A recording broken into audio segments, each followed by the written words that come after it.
Hello, my friends, and welcome back. I'm Chisgule Gaming, and today I want to talk about how I unlocked Tier 5 troops, because, as you might have seen in my prior video, where my Alliance member with Tier 7 troops at 20 million power got rallied by another Tier 7 player in a server that's only like 10 days old.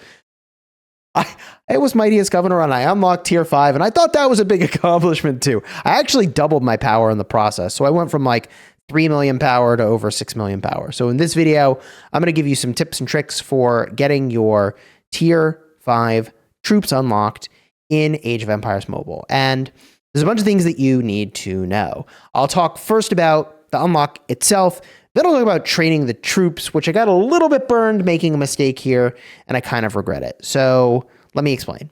First and foremost, if you're going to power push, which is kind of what we're talking about with going for Tier 5 or any tier of troop upgrade, ideally you do it during the Mightiest Governor, right? Day 1 of the Mightiest Governor is going to be tribes. Okay, whatever, tribes. Day 2 of the Mightiest Governor is going to be hero growth, right? Day 3 is where you're going to be getting the legendary advent, gathering resources, fine, but day 4 is where you cook. This is where, if we scroll on down, besides all this ring stuff, using building speeds and research speeds is how you're going to get points. And I got a lot of points in this stage. So what did I do? Couple recommendations, okay, for what to research and what to go and build. First and foremost, I always upgrade my university. Pretty much every time almost, I'm upgrading my city hall.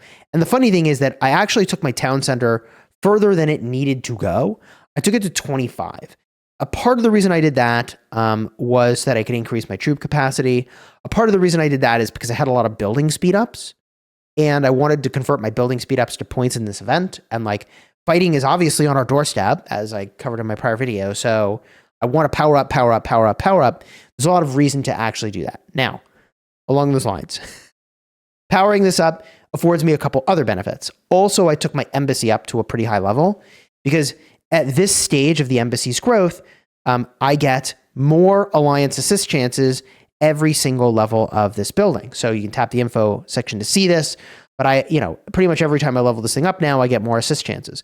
I was told that an assist chance does, in the very least, a minimum of like 1 minute of improvement, but at best it does, I think, 0.5% reduction of the time remaining for building or research. Might be more than that.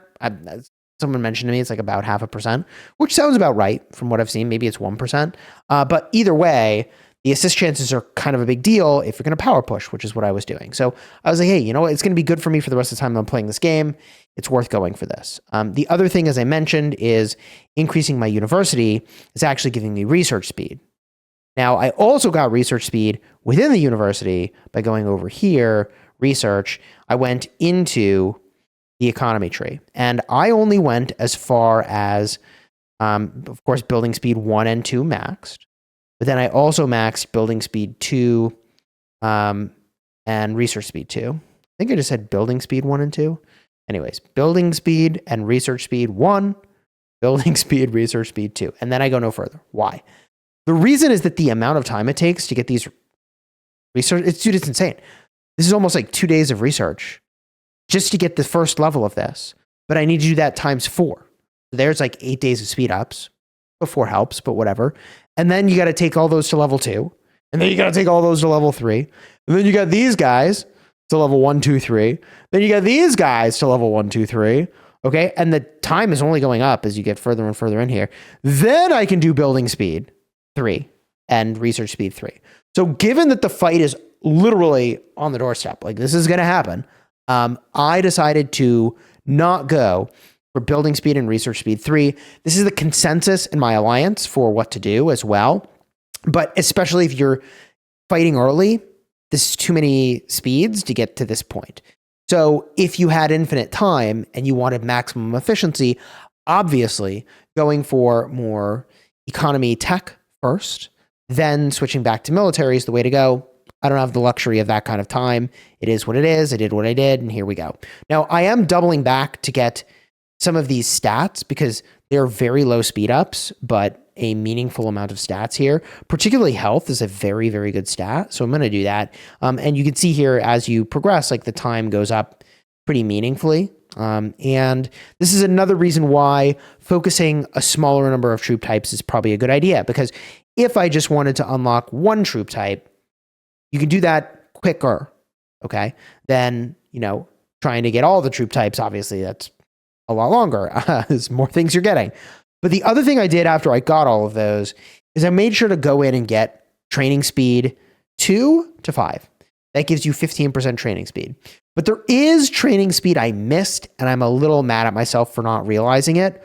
But when you go to your troop training buildings, you hit the info button, it's actually improving your troop training for all troop types. I didn't realize that, and I was like, oh, I can't believe I missed out on that.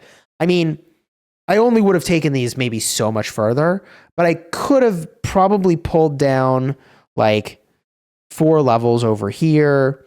Easily could have got another 4 levels on this one, maybe another 3 or 4 levels over here. Like, I probably could have locked up another 6% training speed before I went and did a bunch of training, which is a bit of a rip. I think I don't know, whatever.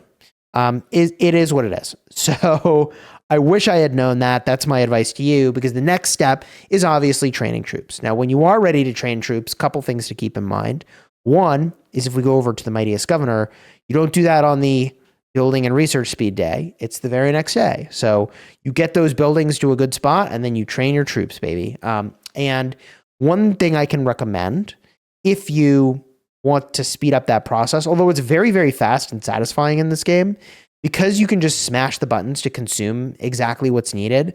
Like, you can just mash, and you train troops, which I love. I'm used to having like a lot more selection involved in training my troops, and I liked how fast it was to do here. And villagers over here can do an important role for you with your policies. So policies are things that unlock when certain conditions are met. The condition for extra troop training capacity is having villagers and then getting the associated production building to level 15 on 2 of those buildings, which is pretty easy to do. So I went and I did that for all the troop types. It felt like a good activity leading up to doing a bunch of training. Little did I know just how fast and easy it would be to train these troops. But then you go over here, okay? And if what I was going to do was train, let's say, swordsmen, I remove 4 villagers from somewhere, I drop them into swordsman training, and I can train 200 more at a time. I mean, it ain't much, but it's honest work, and these villagers do that work for you. So take advantage of it, IMO. Now I'm going to put them back to work. Go and do the gathering thing, okay, villagers? And that would be my recommendation, okay? Now, if you get to sort of the end of the event and you need more points, good news, okay? You still can double back and do more research, okay? So construct the citadel. It's not worth as many points, but for every power you gain, I think from construction, you're looking at about 2 points. And if for every power you gain through research, you're gaining about 2 points. It's not as much. Training units to increase your power. I think this is maybe per tier of troop. I'm not entirely sure. 2 points a pop. I mean, it's something at the very tail end. All right. And this turned into a Mightiest Governor video. That's not really what it's here for, although I've covered all the stages of the Mightiest Governor. There is also stage 6. Construct the citadel, research, train troops. Okay, that is the same from stage 7. Those 2 are the same. But my understanding is that you get more points if you do it in stage 4 and 5, respectively, for your building and your research and your troop training. Now, that said, if I didn't already put it on screen, let me just go in again to the university and talk very briefly about the amount of speed ups you need. And I will put on screen the amount of speed ups for swordsman. Well, it doesn't really matter what the troop type is. For defense 2, 1, 2, and 3. Pikemen or troop health 1, 2, and 3. And then for the final research, the tier 5 troop.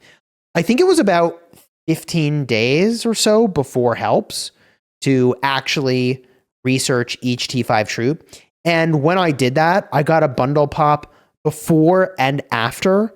So once I unlocked the ability to research a tier 5 troop type, I got a bundle pop that was about $10 for a bunch of speed ups, including research speeds. And then once you unlock it, you get a bundle with training speeds and universal speeds.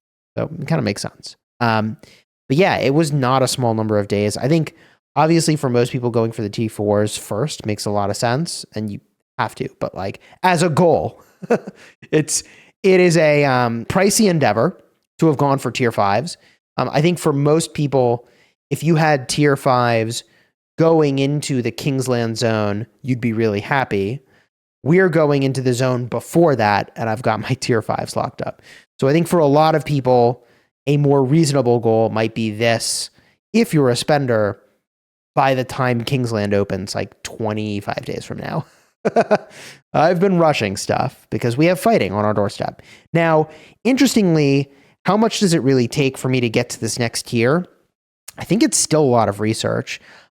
This right over here is 4 days. I need to get hospital cap up to level 3, I believe. And then from there, I could pick a troop type and I could move in. I think the first one I'm going to go for is cavalry, because apparently I'm a cavalry player now, which is kind of funny. But like, yeah, here we are doing this thing. I'm a Cav player in Age of Empires Mobile.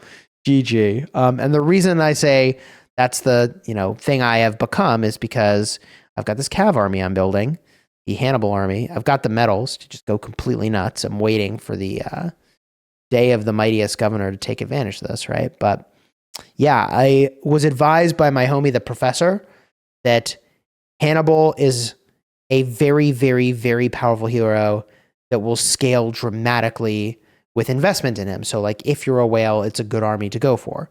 Other armies or heroes don't require that. Like for example, Tribuana is like very good at low star levels. Technically, I think your ideal sort of end state for her could be as low as 3 stars, because you get a nice little boost over here at the 3-star version. But even at 1 star, which is my starting point, she's really good. So there are armies where like you don't need to, have the stars as high to get a lot of value. But the Hannibal army, I'm moving all in. You got to be whaley to go for it, as I understand it, and it scales really, really well when you've done that. It will perform, as I understand, sort of poorly at lower star levels compared to other things you could have done. And that just has to do with the scaling of what Hannibal's up to. But whatever. Topic for a separate video. If you enjoyed this one, throw a like on here. Consider subscribing. If you want to see my Alliance member get rallied, tier 7 slugging it out, like less than 2 weeks into the life of the server. Oh my God. Card will be right over here. Alternatively, if you want to see when I rallied a city, card will be over there. It's way less exciting than when my Alliance member got rallied. That was nuts, dude. Oh, and of course, if you have any other tips or tricks for unlocking tier 5 troops, definitely let me know down below in the comments.